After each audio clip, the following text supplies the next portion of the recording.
Glória ao nome do Senhor Jesus. Por favor, se coloque em pé mais uma vez.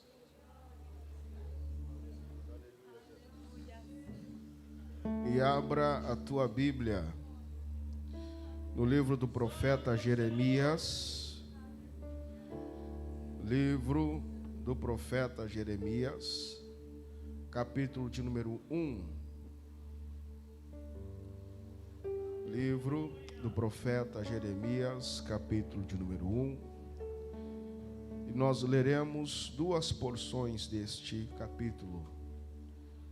Jeremias, capítulo de número 1, versos de número 4 a 5, e logo após, versos de número 18 e 19.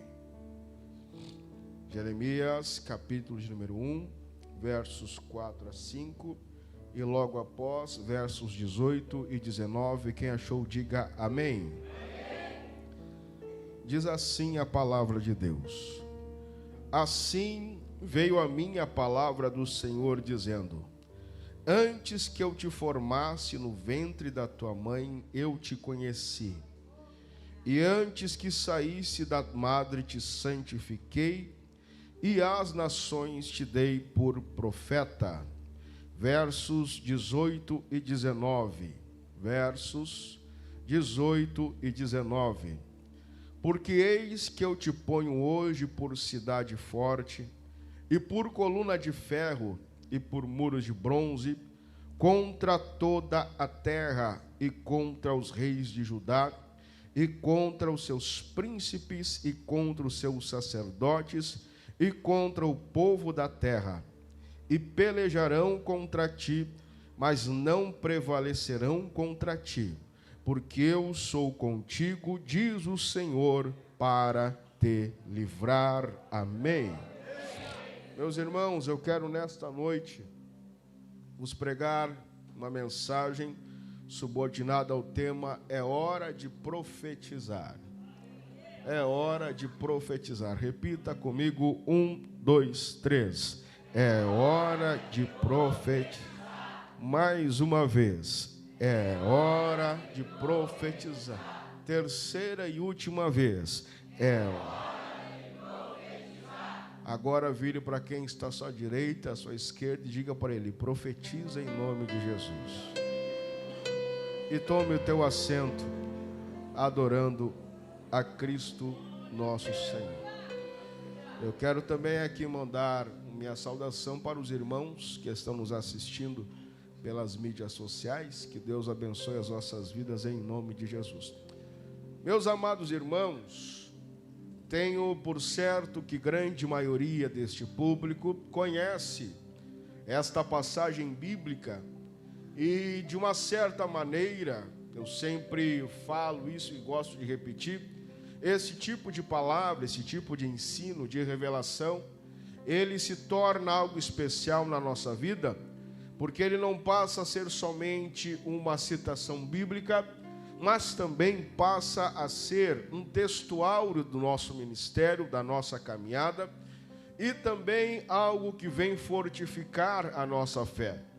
Nos momentos de crise, nos momentos de problemas, nos momentos de maior dificuldade, em que nós vamos compreender e entender, até mesmo através da revelação do Santo Espírito, ouvir estas palavras no nosso íntimo, no nosso coração, para que nós venhamos a permanecer pelejando, caminhando e produzindo para a obra do Senhor, para que nós venhamos a continuar sendo frutíferos, mesmo que esta missão de ser frutífero seja uma missão difícil, seja uma missão complicada, seja uma missão, na maioria das vezes, dolorosa, seja uma missão numa visão humana, numa ótica humana, uma missão ingrata, mas nós, que somos salvos pelo poder do Evangelho, cremos que estas coisas, elas não são pagas aqui, elas não serão reconhecidas aqui, elas provavelmente não serão vistas aqui, mas chegará um dia em que os nossos frutos serão trocados por uma coroa. Chegará o dia em que nossos frutos serão trocados e serão, digamos assim, mudados por galardões que Deus tem preparado para mim e para você. Quando você olha para este camarada, para o profeta Jeremias, e preciso dizer que ele foi um dos profetas mais importantes de toda a narrativa bíblica, e claro que quando eu falo isso, eu não estou superestimando este profeta, eu não estou aqui superestimando o ministério deste homem e nem diminuindo dos outros, mas quando você estuda um pouco a Bíblia, você compreende que Jeremias, ele foi um homem de uma chamada única, um profeta que Deus chamou para uma chamada única e específica. Há quem diga que não houve em toda a narrativa bíblica, nem antes e nem depois de Jeremias, um ministério tão pesado, tão característico, tão singular, tão diretivo, quanto foi o ministério do profeta Jeremias. Eu costumo dizer que Jeremias foi o profeta, ou chamado por Deus, a voz de Deus, o homem que teve o fardo mais pesado, tirando Jesus Cristo, de toda a narrativa bíblica.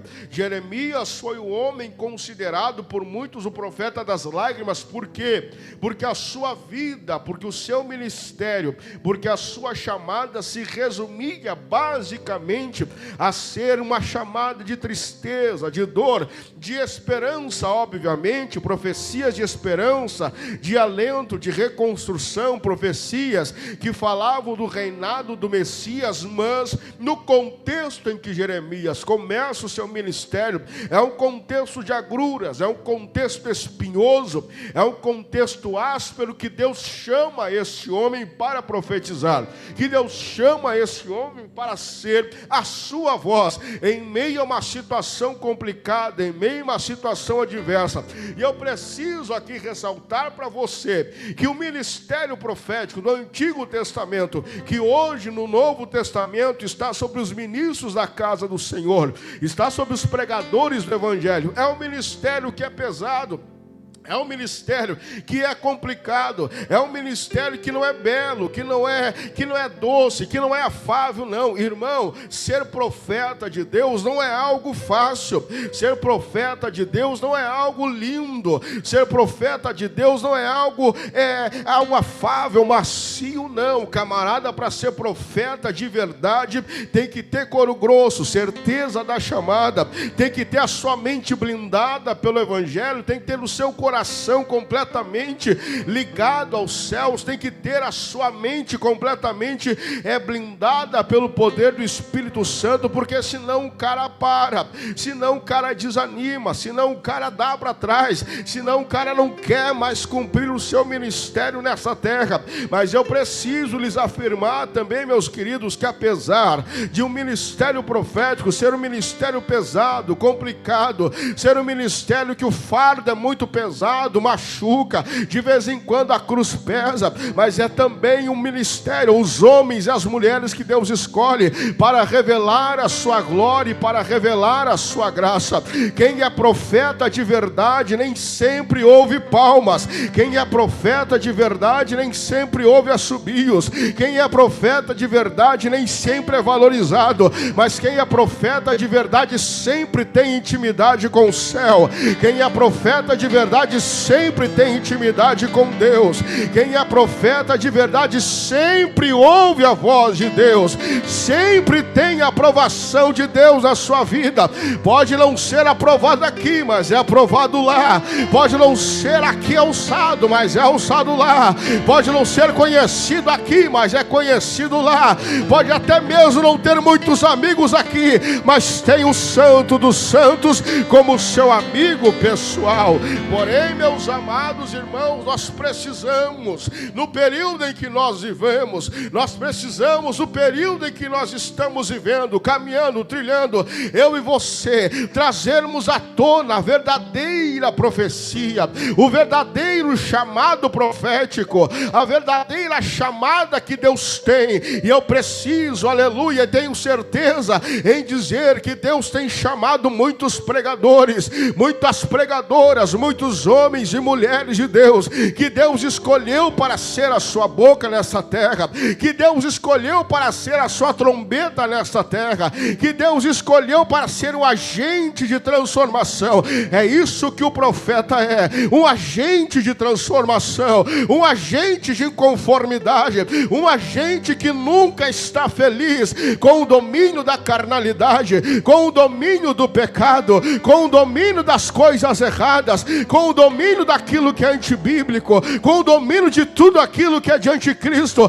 mas é alguém que sempre procura resgatar, glória a Deus, a comunhão com Deus, a santidade, a verdadeira palavra e a verdadeira devoção. Deixa eu caminhar com você na Bíblia, para você entender o que é o ministério profético. A Bíblia vai dizer que num período complicado, de extrema devassidão, num período complicado, em que o povo estava mergulhado em uma apostasia geral, em que a casa sacerdotal estava mergulhada em uma apostasia geral, em que todos os reis e sacerdotes estavam completamente longe da presença de Deus. A Bíblia vai dizer que a família sacerdotal estava corrompida, os filhos dos sacerdotes estavam corrompidos, o rei estava corrompido, o povo estava mergulhado no pecado. Mas a Bíblia diz o seguinte: antes que a luz do templo se apagasse, Deus chamou a Samuel. Antes que a luz do templo se apagasse, Deus chamou a Samuel. O sacerdócio estava corrompido, a realeza estava corrompida, os juízes estavam corrompidos, mas Deus ainda tinha uma arma secreta. E quem era esta arma secreta? Samuel, um menino de aproximadamente 13, 15 anos, que ainda não entendia muita coisa, mas que tinha no seu coração o desejo puro de servir a Deus. A Bíblia também vai dizer que num momento de apostasia do povo de Deus, em que Jezabel estava tomando conta, em que Acabe estava deixando o povo mergulhar no pecado, em que se adorava a Baal e a Azer, e essas adorações eram regadas a sacrifícios e também a todo tipo de orgia para adorar a Baal e para adorar a Azer. O povo estava entre dois pensamentos. O povo estava completamente confuso, porque se você fosse de Deus, você perdia benefícios e até passava fome. Se você fosse idólatra, você tinha tudo que você poderia ter. Mas a Bíblia vai dizer que nesse período de apostasia, que nesse período de devassidão, que nesse período de dualidade de pensamento, que nesse período de dualidade de coração, apareceu Elias, o tisbita, que não tinha nome, não tinha dinheiro, não tinha nada, não tinha nem genealogia, mas Deus escolheu a Elias para ser um agente de transformação. A Bíblia também vai dizer, aleluia, que num período em que o povo estava mergulhado estava completamente fora de tino, fora de prumo, em uma instabilidade geral, em que não se tinha mais a quem recorrer. Num período de guerras, num período de reinos, a coisa estava complicada. E a Bíblia vai dizer, no ano em que morreu o rei Uzias, eu vi a glória do Senhor, e o séquito enchia o templo da casa. Eu via os querubins dizendo: santo, santo, santo, santo ao Senhor dos exércitos, e toda a terra está cheia da sua glória. E o que aconteceu, Isaías? Tu saiu pulando, rodopiando, batendo palma? Não, eu orei e disse: ai de mim, que sou pecador e que moro num povo pecador. Queridos e amados irmãos, deixa eu abrir um parênteses aqui no início desta mensagem. É muito bom rodar, é muito bom pular. Eu sou pentecostal desde os 6 anos de idade, batizado no Espírito Santo, mas a primeira coisa que acontece quando se ouve a voz de Deus não é pular, não é rodar, não é bater palma, não é gritar, é ter o sentimento de pecado e a certeza da graça, o sentimento da miséria e a certeza da misericórdia de Deus. A Bíblia Bíblia vai dizer, aleluia, eu começo a sentir a misericórdia de Deus aqui nessa noite. Eu começo a sentir a misericórdia de Deus aqui nessa noite. Eu começo a sentir a misericórdia de Deus aqui nessa noite. Levante as suas mãos aos céus, feche os teus olhos e por alguns instantes sinta a misericórdia de Deus sobre a tua vida. Sinta a graça de Deus sobre a tua vida. Sinta Deus na sua vida, a misericórdia de Deus sobre você. Glorificado é o nome do Senhor Jesus. A Bíblia também vai nos dizer, aleluia, lá na história, o povo também estava nesse período de devassidão, aleluia, no momento de tristeza, no momento de dor, no momento de infidelidade espiritual, no momento, aleluia, em que o templo estava corrompido, os profetas estavam vendidos, os juízes estavam corrompidos, os reis estavam corrompidos, todos fora da direção de Deus. Ninguém mais ouvia a palavra de Deus, ninguém mais dava voz, aleluia, dava ouvidos à voz do Senhor. Mas lá no meio dessa situação, tinha um camarada atrás de uma junta de bois, e ele vai dizer o seguinte, quando ele é chamado por Deus, ele vai dizer, ei, eu não era profeta, eu não era de linhagem profética, eu não frequentei a escola de profetas, eu estava atrás de um boiadeiro, eu era boiadeiro, plantador de sicômoro, eu era agricultor, eu fazia parte da camada baixa da sociedade, eu vivia todo dia no trabalho pesado, eu tinha as mãos grossas e os pés também grossos, mas no meio dessa situação, lá no campo de trabalho, atrás dos meus bois, plantando sicômoros, eu ouvi uma voz do céu dizendo, Amós, queima tudo, te livra dos bois, porque a partir de hoje, tu não serás mais boiadeiro, mas tu serás a minha voz para o povo. Glorificado é o nome do Senhor Jesus. E Amós foi um agente revolucionário, alguém que participou da revolução espiritual do povo de Deus. Esse era o contexto do profeta Jeremias. Se você estudar a Bíblia e estudar a história, você verá que Jeremias, ele começa o seu ministério ainda no reinado de Josias. Quando você ler Reis e Crônicas, você verá que Josias, ele é filho de Manassés. Manassés foi um rei ímpio, Manassés foi um rei que fez tudo que era mal diante dos olhos do Senhor. Manassés foi quem, aleluia, incluiu adoração a Moloque no povo, que exigia sacrifícios humanos. Manassés foi quem instituiu os deuses pagãos, o que a Bíblia vai nos chamar dos deuses pagãos, que era feito nos bosques e também nos lugares altos. Foi Manassés que fez com que o povo viesse a se corromper de uma maneira tamanha que toda a promiscuidade fazia parte, ou passou a fazer parte da cultura do povo por causa de Manassés. Mas a Bíblia vai dizer que no final da vida de Manassés, Manassés cai em si, coloca a sua cabeça no lugar, e a Bíblia vai nos dizer que Deus se compadeceu de Manassés. Depois de Manassés veio Josias, e é nesse período que Jeremias começa a profetizar. É no período de Josias, do rei Josias, do rei de Judá Josias, que Jeremias é chamado para profetizar, que Jeremias é chamado para ser a voz de Deus. A história, a Bíblia vai nos dizer que Deus já estava determinado a levar o povo para o exílio. Deus já estava determinado a usar a vara da correção no seu povo. Deus já estava determinado a baixar a espada da correção e a espada da justiça contra o seu povo. Por quê? Porque o povo estava em pecado, o povo estava em devassidão. Depois você lê Ezequiel e você verá, Deus está mostrando para Ezequiel,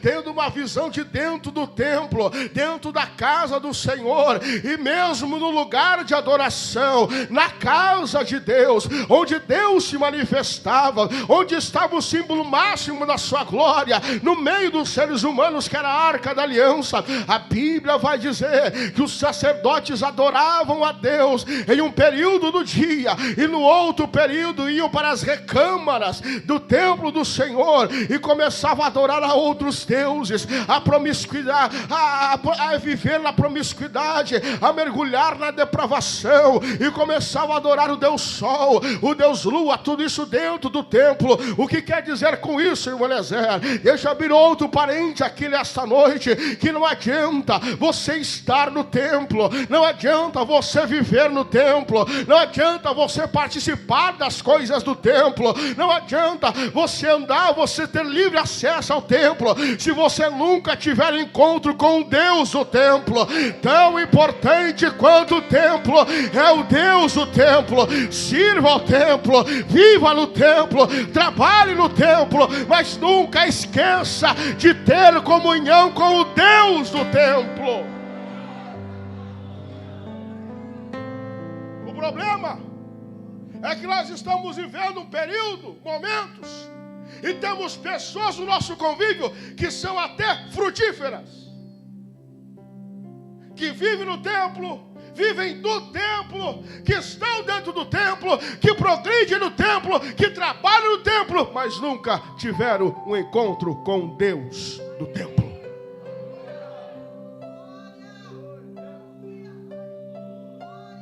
Eu vou contextualizar para mim e para você. Eu vou aplicar para mim e para você. Tem muita gente que tem cara de crente, Bíblia de crente, roupa de crente, anda como crente, prega como crente, canta como crente, toca como crente. Até Deus usa. Deus usa, porque Deus usa quem quer, a hora que quer, do jeito que quer. Deus é soberano para usar o capeta se Ele quiser. Mas tem gente que vive dessa maneira, mas nunca teve encontro com Deus da igreja.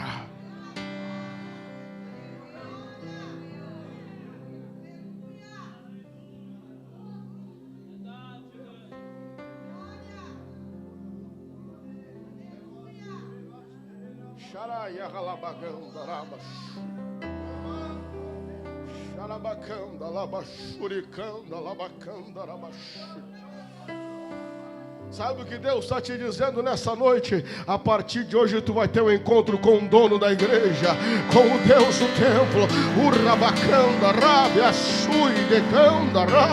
Mais uma vez fecha os teus olhos e levante as tuas mãos aos céus, porque eu sinto que tem vidas que serão mudadas aqui nesta noite. Muito mais do que você viver no templo, você viverá com Deus no templo. Muito mais do que produzir no templo, você será frutífero com Deus no templo. Muito mais do que você aparecer no templo, você viverá uma vida de comunhão e amizade com o Deus do templo. Por mais alguns instantes, segure as tuas mãos nos céus. Segure as tuas mãos nos céus, feche os teus olhos por mais alguns instantes e diga: Senhor, eu quero ter uma vida contigo, eu quero ter autonomia, eu quero ter uma vida contigo, eu quero ter intimidade contigo. Eu vou esperar você orar por alguns instantes, depois eu volto a pregar.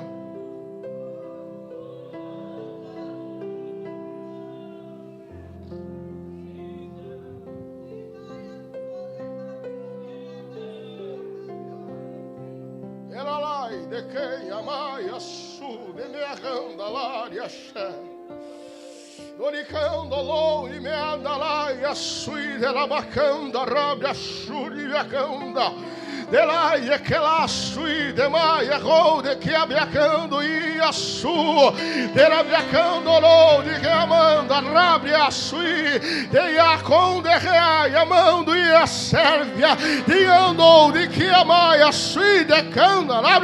Eu sinto o dono do templo aqui nesta noite, eu sinto o dono da casa aqui nesta noite, eu sinto o dono da casa.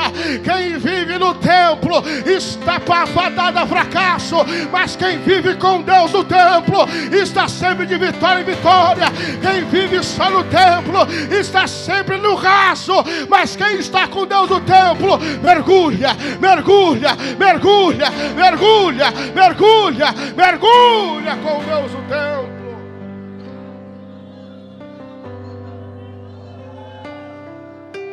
Aleluia, aleluia, aleluia.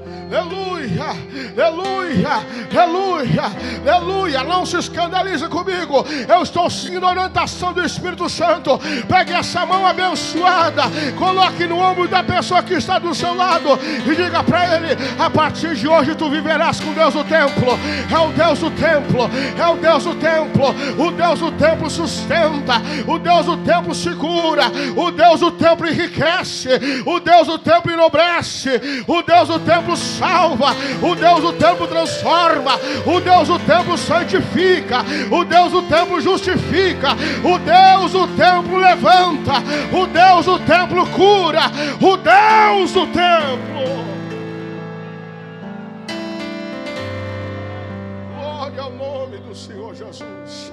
Glória ao nome do Senhor Jesus. A Bíblia vai nos mostrar exatamente essa realidade. E é nesse contexto que Jeremias começa a profetizar. Num contexto em que o rei Josias era bom. A ponto que a Bíblia vai dizer que Deus, quando tem um encontro com Josias, devido à fidelidade de Josias, devido ao coração sincero de Josias, devido à devoção de Josias, ele destrói os altares pagãos que seu pai havia feito. Josias, ele manda os falsos profetas embora. Josias consegue expurgar a depravação do meio do seu povo. Josias consegue restaurar o verdadeiro culto ao Senhor.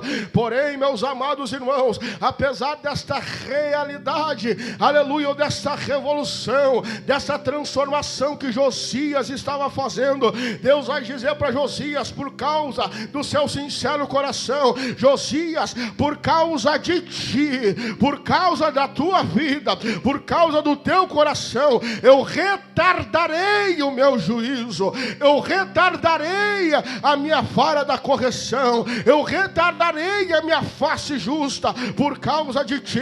Mas a Bíblia, a história vai nos dizer que apesar de todo esse esforço de Josias, o povo ainda não havia se convertido a Deus. O povo permanecia na sua vida pregressa, o povo permanecia na sua vida devassa. Os reis que vieram após Josias fizeram exatamente tudo o que Manassés e Amon fizeram, que era ruim aos olhos do Senhor, que era ruim a presença do Senhor. E é neste período que Jeremias começa a profetizar, num período em que o povo estava monetariamente abençoado, num período em que o povo estava materialmente enriquecido, num período em que o povo estava religiosamente bem colocado, estava com a sua religiosidade em dia. Eles vinham, entregavam oferta, toda uma vez por mês apareciam no templo, estavam com as suas festas em dia, com os sábados em dia, com toda aquela questão religiosa em dia, sem nenhum tipo de problema, sem nenhuma coisa a ser apontada. Porém, apesar da riqueza monetária, apesar da riqueza material e apesar da religiosidade estar em dia, a espiritualidade estava completamente mergulhada no pecado. O sentimento não era de adoração, o sentimento era de religiosidade. O sentimento do povo não era um sentimento de louvor, de adoração e de devoção, não. Era um sentimento ritualístico, era um sentimento litúrgico. Eles não iam mais para a casa do Senhor com o sentimento de adorar a Deus. Eles não iam mais para a casa do Senhor com o sentimento de louvor a Deus. Eles não iam mais para a casa do Senhor com o sentimento de adorar ao Rei dos Reis. Eles iam para cumprir tabela. Eita Jesus!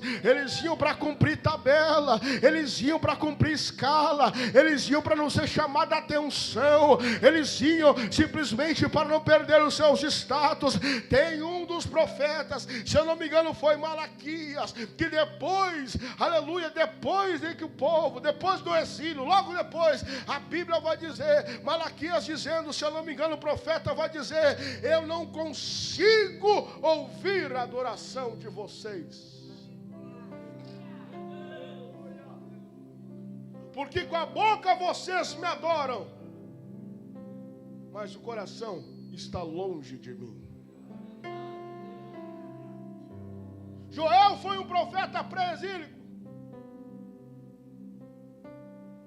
E ele vai ter algumas visões. Ele vai ter a visão dos gafanhotos, ou melhor dizendo, acontecimentos históricos, de um enxame de gafanhotos, e também de um grande incêndio que aconteceu.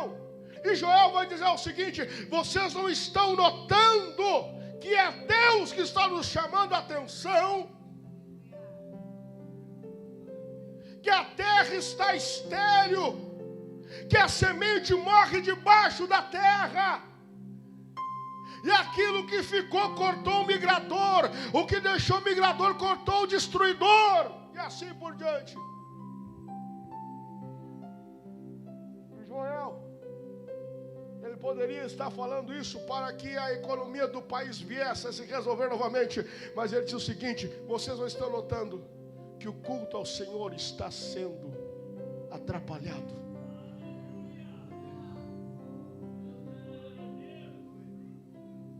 Joel está literalmente dizendo: a economia do país está quebrada.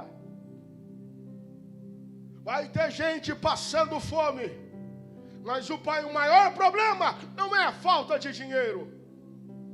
O maior problema não é a miséria social e econômica que atingirá o meu país. O maior problema é que o culto ao Senhor, a adoração ao Senhor será prejudicada. As ofertas não serão mais entregues. Os manjares não serão mais entregues. E aí Joel começa: ei, está na hora de tocar a buzina, está na hora de tocar a trombeta. Vocês ébrios, saiam da sua bebedeira. Vocês sacerdotes, rasguem as suas vestes. Vocês profetas, clamem e chorem. Vocês juízes, proclamem o jejum. Ele diz de novo: tocai a trombeta em Sião, rasgai os vossos corações e não as vossas vestes.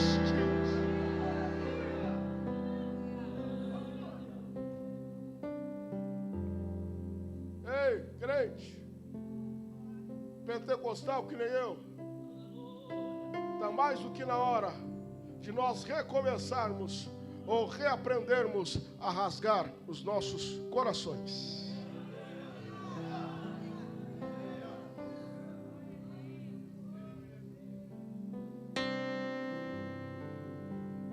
Está mais do que na hora do que eu e você reaprendermos a rasgar aquilo que está dentro.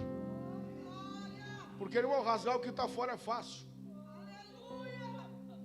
Rasgar o que está fora é fácil. Aparência de santidade, aparência de devoção, aparência de louvor, aparência de glória, isso é fácil, irmão. Só que nós esquecemos que Deus não está muito importado com esta aparência aqui, que Deus não enxerga somente isso aqui. Deus enxerga o que está lá dentro. Aquilo que eu não enxergo, Deus enxerga. Aquilo que eu não vejo, Deus vê. Aquilo que eu não consigo ver, Deus consegue.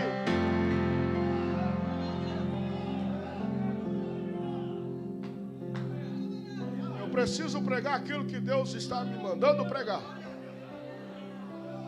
Minha esposa e eu sabemos a luta que foi para chegar aqui.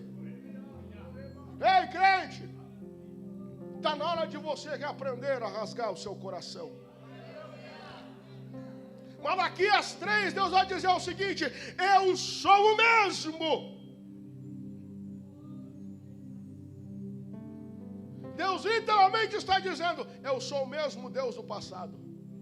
Vocês mudaram, vocês se transformaram, vocês se adaptaram, vocês criaram novas coisas, vocês tiveram que se adaptar e se atualizar, mas eu permaneço exatamente o mesmo.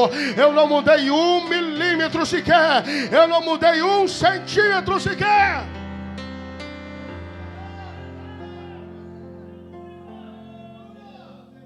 Eu estou tentando ir adiante, Deus está me segurando nessa parte. Eu estou tentando continuar a avançar na pregação, pastor, mas Deus está me segurando aqui. E eu entendo que isso é algo profético. É Deus dizendo para mim e para você nessa noite: ei, está na hora de rasgar o coração. Está na hora de parar de viver um cristianismo de aparência, um cristianismo de casca, um cristianismo só para a vista humana, um cristianismo que como diz o ditado, um cristianismo para inglês ver. Quem olha para você é um santo homem de Deus, é uma santa, eita Jesus, é uma santa mulher de Deus. Quem olha para você é um santo ministro do Evangelho, é uma santa ministra do Evangelho, mas lá dentro tem coisas que precisam ser tratadas, tem coisas que precisam ser arrumadas. Lá dentro você está que nem um deserto, você está que nem, aleluia, um vale de ossos secos. Eu posso lhe afirmar que Deus é capaz de mudar a sua realidade, mas você tem que rasgar o coração.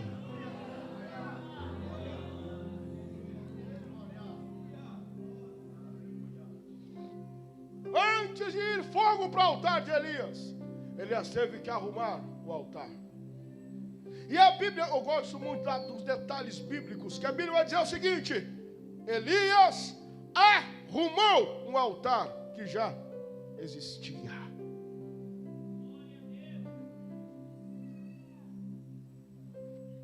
Como é que está seu altar, querido? Como é que está seu altar, querida? Hein? Já existe um altar. Ele já está em pé, só está desarrumado, está empoeirado. Vai apertar um pouquinho. Vai apertar um pouquinho mais.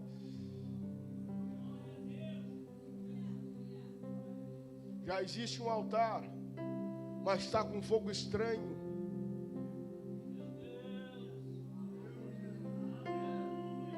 Está com sacrifício defeituoso.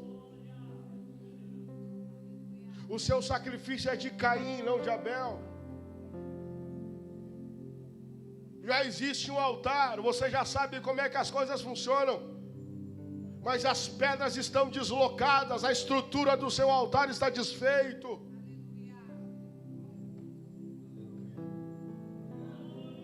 Já existe um altar, mas não existe mais fogo nele, não existe mais adoração em cima dele. O que existe neste exato momento são cinzas. Eu posso lhe dizer que o fogo é Deus que manda, mas arrumar o altar é coisa sua, é responsabilidade sua. Repita, eu estou seguindo a direção do Espírito Santo de Deus aqui. Se você tiver coragem, mais uma vez, feche os teus olhos e diga: Senhor, arruma o meu altar. Diga: Senhor, arruma. Retira aquilo que não presta. Retira aquilo que está desajeitado. Vá orando, vá orando, vá orando. Isso, crente. Isso, crente, vá orando. Retira aquilo que está desajeitado, aquilo que não presta, aquilo que não te agrada. Urai, calabas. Oleregai, demeai, gelerebes, demea galarabias. Oregalamagai, uikemeias, demeai, lerebrecandarabas. Olecandoriai, derrerais, uribicandalarabrias. Orebiai, queimai, derrei, larabrias, de calabriacandarai. Uriai, demeas, de quebacandarabias, demai, derreas, de mearabiagalhas, de meia, remandou de que aias, eu sinto a autoridade dos céus aqui nesta noite. O Espírito Santo fala ao meu entendimento que os altares que já estiverem arrumados vai começar a descer fogo. Vai começar a descer fogo. Olha lá, começou a descer. Começou a descer. Começou a descer. Se o seu altar estiver arrumado, vai começar a descer fogo. Tu vai sair daqui mais santo, mais santa, mais fiel, mais crente, porque o teu altar foi arrumado. Recebe de Deus.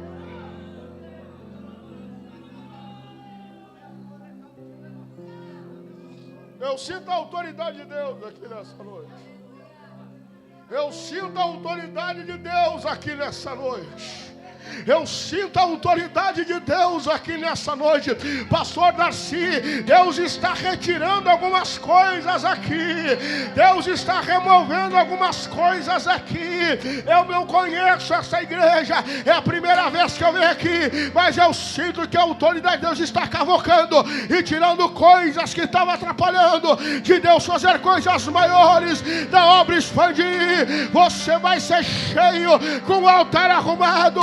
Será fogo genuíno, será Pentecoste genuíno, será graça genuína, evangelho genuíno, sacrifício genuíno, movimento espiritual genuíno, pentecostalismo genuíno, pentecostalismo de choro, de sangue, de arrependimento, de santidade. Recebe, recebe, recebe, recebe, recebe, recebe, recebe, recebe, recebe, recebe, recebe, recebe a chama do verdadeiro pentecostalismo. Recebe, recebe, recebe, recebe, recebe, recebe a chama dos céus.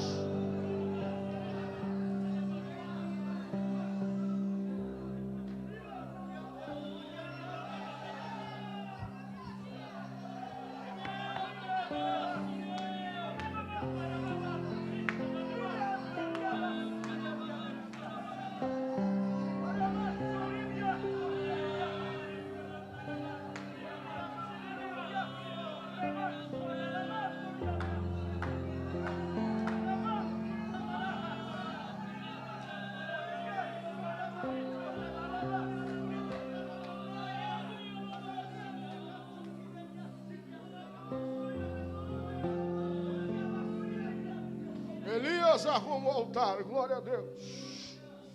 Elias arruma o altar no momento de apostasia. E depois que Elias arrumou o altar, que a chuva desceu, depois que Elias arrumou o altar, que as coisas aconteceram, é nesse contexto que Jeremias começa a profetizar, num contexto de apostasia espiritual, num contexto de apostasia moral, riqueza financeira, riqueza material, riqueza monetária, mas uma espiritualidade, aleluia, o coração deles estava completamente deturpado, estava completamente cheio de depravação e mergulhado no pecado. Mas para isso Deus vai chamar a Jeremias, e no capítulo que nós acabamos de ler, aleluia, nas referências que nós acabamos de ler, nós vamos ver Deus dizendo para Elias, no verso de número 1, aleluia, ele vai dizer o seguinte: palavras de Jeremias, filho de Ilquias, um sacerdote que estava em Anatote, na terra de Benjamim, e ele veio a palavra do Senhor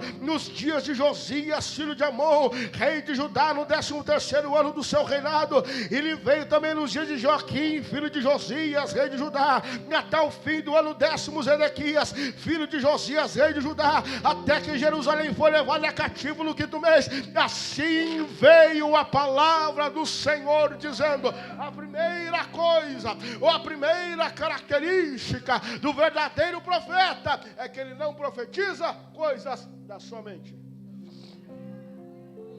mas ele profetiza coisas que vêm de Deus. Entenda que o maior desafio do ministério de Jeremias não foi literalmente profetizar, não, mas foi combater os falsos profetas. O maior desafio, o maior fardo de Jeremias não foi profetizar ou proferir as palavras do Senhor, mas foi os falsos profetas. Porque naquela época os falsos profetas estavam vendidos. Eles estavam preocupados com o sustento, eles estavam preocupados com fama, eles estavam preocupados com as benesses do governo, eles estavam preocupados em viver entre os palacianos, eles estavam preocupados em ter o seu nome conhecido pelo rei e por toda a realidade daquela época. Eles estavam eles estavam preocupados em ter o seu nome soprado na aristocracia, no alto escalão daquela sociedade. E devido a isso, eles não profetizavam aquilo que Deus mandava. Eles profetizavam aquilo que os homens queriam ouvir. Um dos maiores exemplos é que Jeremias, amando de Deus, botou uma canga. Entre muitas figurações que Deus usou, foi que Jeremias botou uma canga. E entrou dentro do palácio e disse: olha, assim diz o Senhor, ou vocês se arrependem,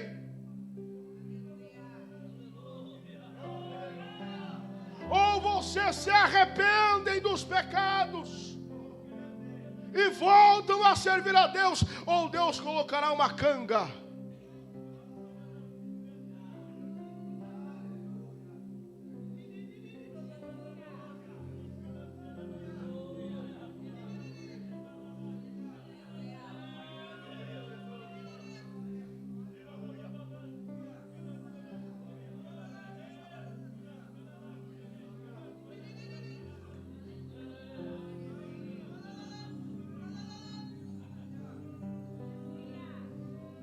E a Bíblia vai dizer que um dos falsos profetas pega o instrumento e quebra aquela canga e diz: o Senhor fala pela minha boca.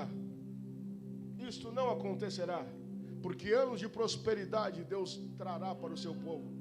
Jeremias olha para o camarada e diz: que seja conforme a tua palavra. Porque eu, sendo profeta, não quero que seja conforme a minha, mas que seja conforme a tua. E a Bíblia vai dizer que ele está saindo para dizer: Jeremias, volta. Ei, é hora de profetizar. Mas profetizar não é aquilo que os outros querem ouvir.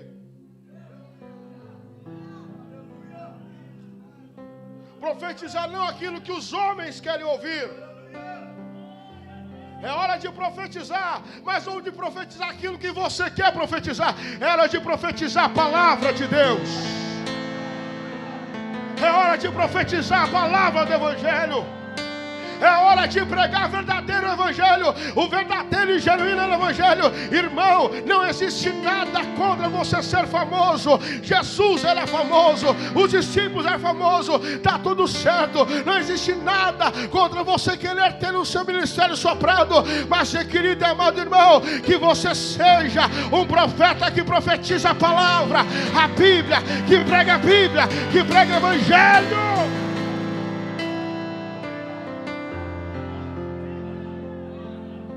Que prega o Evangelho de cruz, de sangue, de cravos, de santidade, de sacrifício. O mundo mudou, mas Deus não. A terra mudou, mas Deus não. Deus permanece sendo santo, justo, perfeito. Não tem comunhão com o pecado e não tem nenhuma comunhão com as trevas.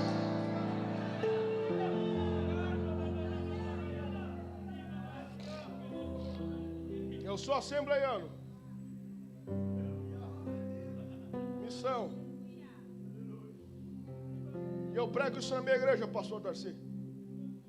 Graças a Deus pelas metodologias novas que apareceram nos últimos anos.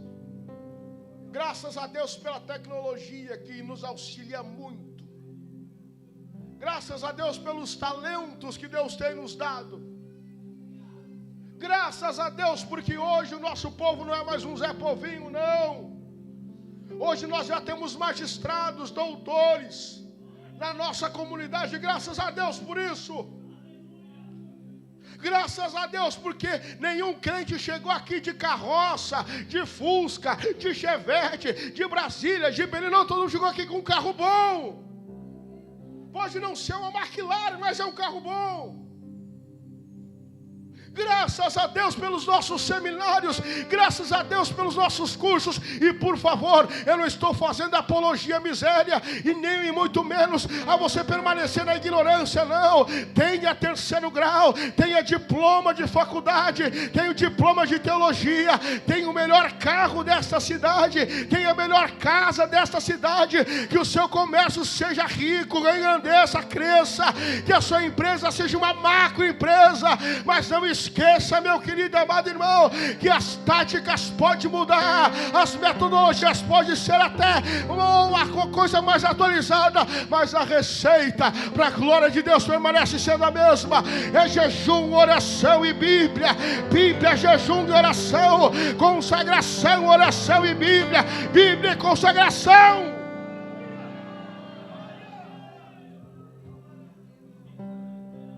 Nesse contexto de falsos profetas, uma certa vez eu trabalhei com um pastor que ele dizia assim: parece que é nossos dias, parece que os profetas do Antigo Testamento estão vivendo hoje, parece que esses profetas estão profetizando agora,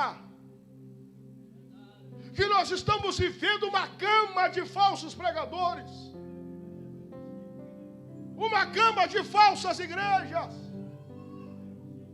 uma gama de falsos cantores. Eu costumo dizer que existem muitos preletores, mas pregadores são poucos. Existem muitos cantores, mas adoradores são poucos. Existem muitos administradores, pastores são poucos. E é nesse contexto que Deus chama Jeremias e diz: Jeremias, te levanta, porque é hora de tu profetizar. É hora de tu profetizar. Eu digo para você que nessa noite, pela autoridade do Espírito Santo de Deus, é nessa hora de carnalidade, de depravação, é nessa hora em que o evangelho está sendo deturpado, em que as igrejas estão sendo invadidas por um humanismo desgraçado, por uma frieza desgraçada. É nessa hora que Deus precisa te levantar, é nessa hora que você precisa profetizar, é nessa hora que você precisa pregar a verdadeira palavra, é nessa hora que você precisa ter comunhão. Portanto, meus amados irmãos, a primeira característica do profeta, do verdadeiro profeta, é que ele profetiza aquilo que vem de Deus. Ele profetiza a palavra, a genuína palavra de Deus. Enquanto tinha muita gente profetizando um monte de coisa, Jeremias profetizou exatamente aquilo que Deus mandava, profetizava e falava exatamente aquilo que Deus mandava. Depois você estude o livro de Jeremias e você verá o que Deus mandava a Jeremias fazer. Não era agradável, não era bom, não era bonito, mas ele fazia porque era profeta. Aqui está a segunda característica do verdadeiro profeta: ele faz aquilo que Deus manda. Se você notar, você ler no capítulo em que nós acabamos de ler, Jeremias não era profeta, ele era sacerdote. Ele não fazia parte da linhagem profética, ele era de linhagem sacerdotal.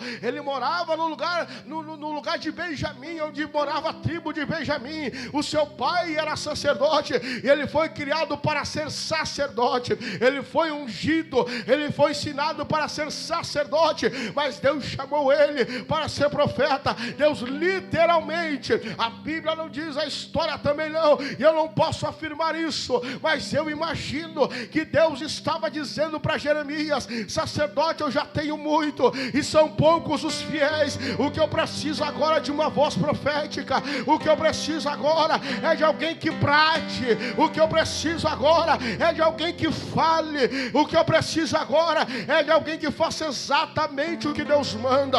A Bíblia vai dizer, aleluia, aleluia, que uma das coisas que Deus mandou Jeremias fazer foi tomar um cálice de excremento animal para simbolizar a maneira que Deus trataria o povo. Outra coisa que Deus mandou Jeremias fazer foi andar nu por vários dias e calado. Isso eram coisas horrendas, terríveis para o povo, mas para o povo entender o que queria acontecer. Neste exemplo, eu gosto muito do profeta Oséias. Quem era Oséias? Quem era o profeta Oséias? Oséias era um homem santo, Oséias era um homem íntegro, Oséias era um profeta que Deus levantou, mas Deus mandou Oséias casar com uma prostituta, e nesse casamento, um homem honrado casa com uma mulher desonrada, e várias vezes a sua mulher volta para a vida de prostituição, volta para a vida de devassidão, e Deus mandou Oséias restaurar o seu casamento com aquela mulher, e Deus brada pela boca de Oséias dizendo: é assim que eu me sinto, eu sou um esposo fiel, que sustenta, que guarda, que protege, que enriquece, mas vocês vão atrás dos seus deuses, vocês vão atrás das suas idolatrias. E Oséias dá um brado dizendo: conheçamos e prossigamos em conhecer ao nosso Deus. A andorinha conhece o seu ninho, a jumenta conhece o seu dono, mas o meu povo perece por falta de conhecimento. Aleluia. O profeta faz aquilo que Deus manda. A minha pergunta para você nessa noite, e eu estou terminando a pregação, é: você está disposto a fazer aquilo que Deus manda? Eu vou perguntar de novo.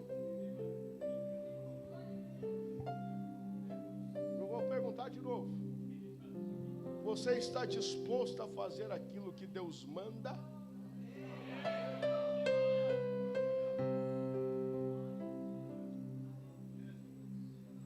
Você está disposto a sair da sua zona de conforto? E eu falo porque eu já fiz isso. Eu já passei por isso. Sair da sua zona de conforto para seguir a voz de Deus na sua vida.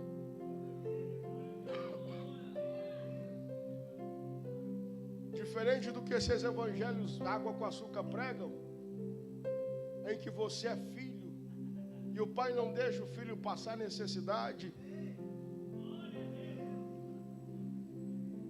Que nem diz o adágio popular de hoje em dia, vai vendo. Que você não pode aceitar a adversidade. Profeta de Deus, genuíno, é exatamente o seguinte: Deus vai dizer para o seu povo: se passarem pelas águas, elas não te submergirão, mas tu vai passar. Tu não vai afundar, mas que tu vai passar, tu vai. Se tu passares pelo fogo, eles não te queimarão, mas tu vai passar. Tu não vai queimar, não vai ter cheiro de fumaça, mas tu vai passar. Se coloca em pé.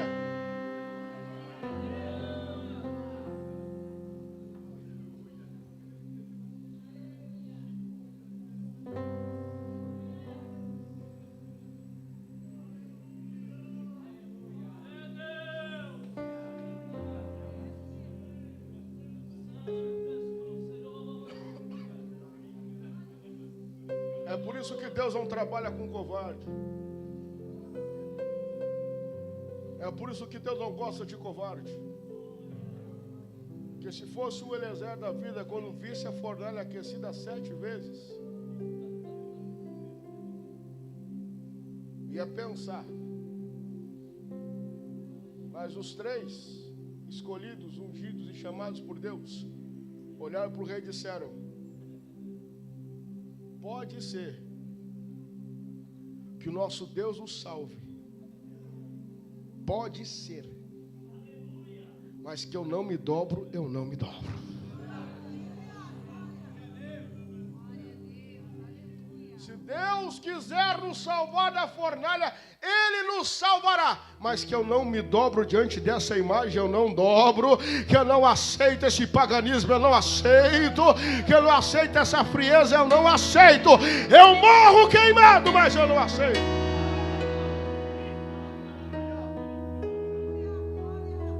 terceiro e último lugar, eu termino aqui. O profeta verdadeiro tem comunhão com Deus. Veja o que Deus vai dizer.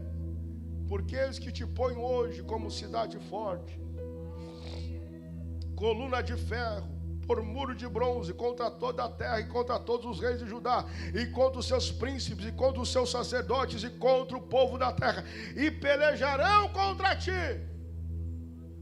Veja, pastor assim, que Deus não está dizendo, vai ficar tudo tranquilo. Vai ficar tranquilo. Tu vai ficar deitado em berço esplêndido, só vai abrir a boca e o resto vai ficar tranquilo. Se chegar perto de ti, eu fulmino.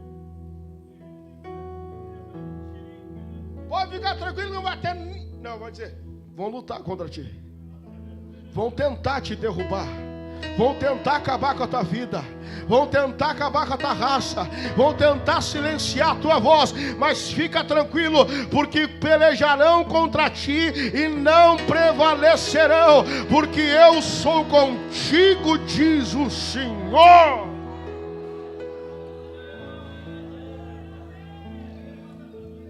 Ei, profeta verdadeiro.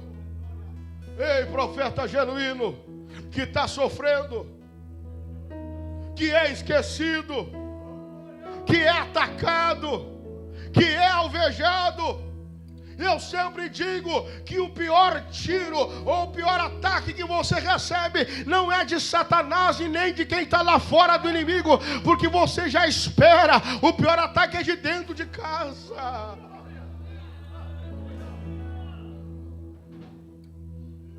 É quando você, por ser realmente chamado por Deus e seguir a sua chamada, alguém de perto de você tenta atacar. Aleluia. Tenta te derrubar. Tenta acabar com o teu ministério, com a tua vida.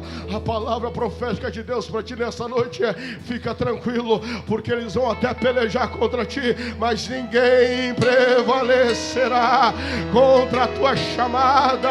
O rabacarabacharabacandara, o ribicandarabaxuricandara, eiraçu, emerralabriacandara. Ei, profeta verdadeiro, profeta genuíno, recebe o consolo de Deus sobre a tua vida.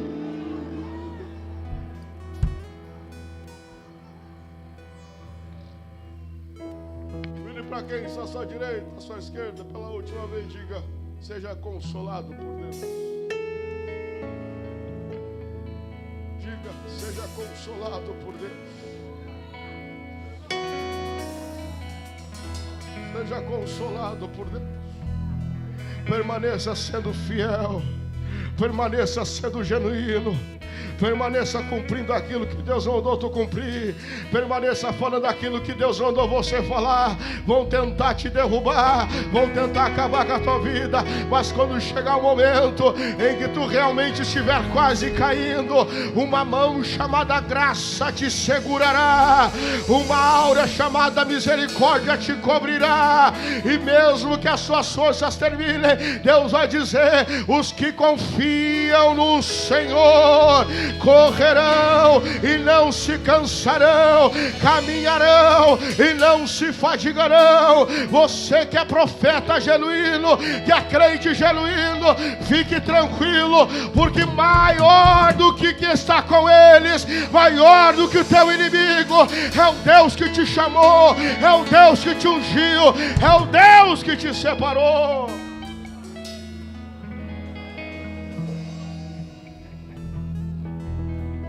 Esse é o momento em que eu sinto um bálsamo de Deus aqui nesta noite. Não desista do seu ministério. Não desista da sua chamada. Não desista da sua vocação. Mas é para ti é fácil. Não, você não conhece minha história. Por mais de uma vez eu dobrei o joelho e disse: Deus, me esquece. Me esquece. Eu não vou me desviar porque eu não quero ir para o inferno, mas me esquece. Eu sempre brinco que o pior erro que alguém comete quando quer desistir de tudo é orar. Você quer desistir de tudo? Não ore. Quer largar tudo? Quer desistir da chamada do ministério? Não dobre os joelhos para orar. Porque quando você dobrar o joelho para brigar com Deus, Deus vai deixar você reclamar. E quando as palavras saltarem, você vai sentir um bálsamo de Deus sobre a tua vida. Tem gente já sentindo ele aí. Tem gente já sentindo esse bálsamo. O que a Bíblia chama de bálsamo de Gileade vai descer sobre a tua vida. E quando esse bálsamo descer, vai começar a curar tuas feridas. Aleluia. Vai sarar os teus hematomas. E vai acontecer com você o que aconteceu com Elias. Debaixo do pé de zimbro, o anjo do Senhor vai aparecer e dizer: Elias, come esse pão e bebe essa água. E com a força dessa comida e dessa bebida, tu vai caminhar mais, tu vai andar mais, tu vai correr mais, tu vai continuar.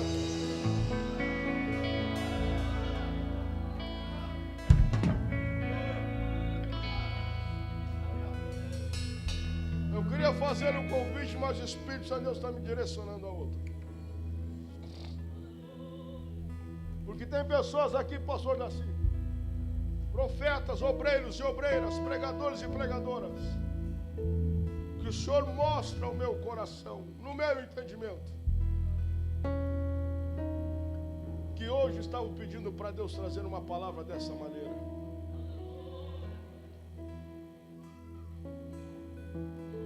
Está machucado, está fraco, está ferido, está desesperançosa, não acredita mais. Eu tenho uma boa notícia para você. O dono do templo está neste lugar.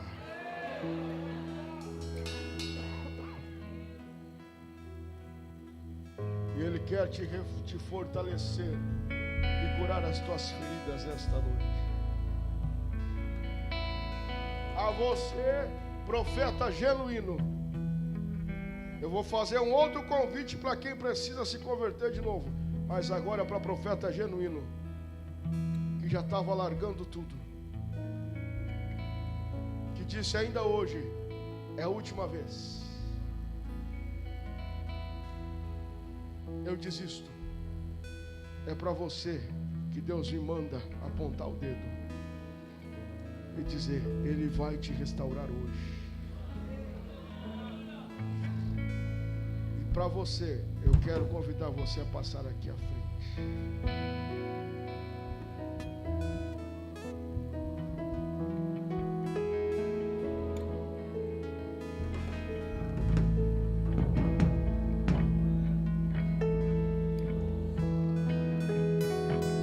Profeta genuíno,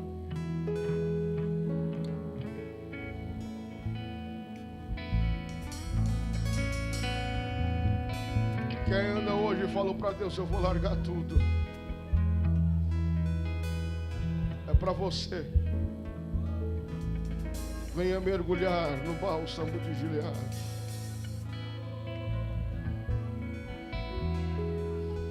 Eu vou esperar alguns minutos para você ver. Estou falando para profetas genuínos.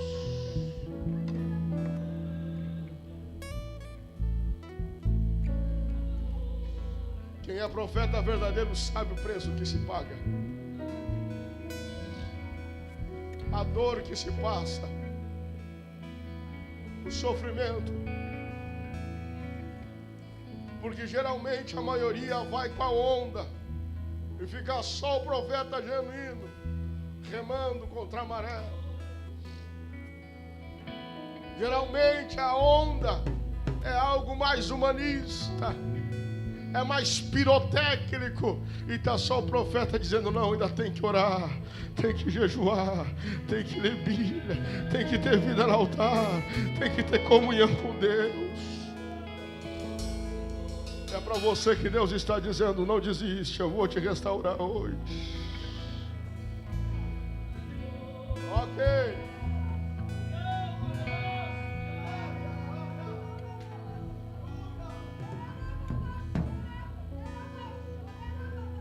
Agora sim. Você que precisa refazer o altar. Você que está com o altar desfeito e precisa refazer o altar. Você que sabe que precisa fazer uma nova aliança. Você que sabe que precisa se converter de novo. Eu não viajei 6 horas para vir pregar qualquer coisa aqui, não. Eu não viajei 6 horas para te contar a história, vim te pregar a Bíblia. Algo que vai mudar a tua alma. Tu pode sair daqui, não meu fã, mas que tu sai daqui mais crente, tu sai hoje. Você que precisa refazer o altar, eu quero te desafiar a vir aqui à frente.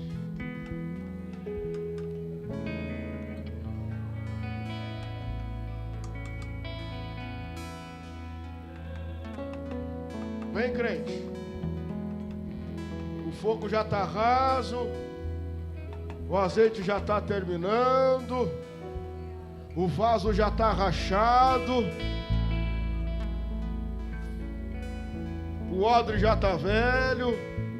Não existe vinho novo em odre velho, não existe remendo novo em pano velho. Deus precisa ter algo novo na tua vida, bem.